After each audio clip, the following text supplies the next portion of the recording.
Nantes, etc. Voilà, toutes ces décisions ont été prises par, pour vous montrer le niveau de démocratie de l'Union européenne, par quelque chose qui s'appelle l'Eurogroupe.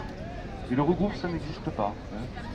Vous pouvez prendre n'importe quel traité européen, anti-européen, n'importe quel traité, accord et tout, l'Eurogroupe, ça n'existe pas.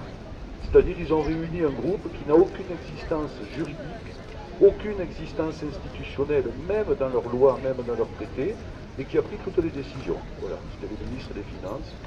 C'est aussi simple que ça, mais ça, il faut bien avoir en tête. C'est-à-dire, ça montre le degré d'intentionnalité de non-démocratie de ces gens-là.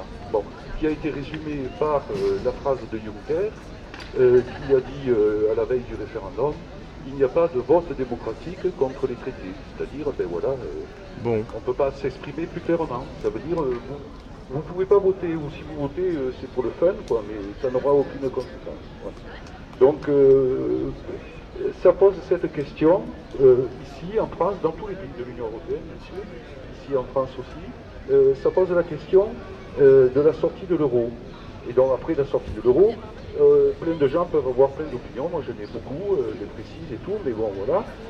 Par contre, l'exigence que ça pose, et à mon avis c'est une exigence, et on est nombreux à être de cet avis, c'est une exigence que si cette question n'est pas au centre du débat démocratique en France, eh ben on perd notre temps.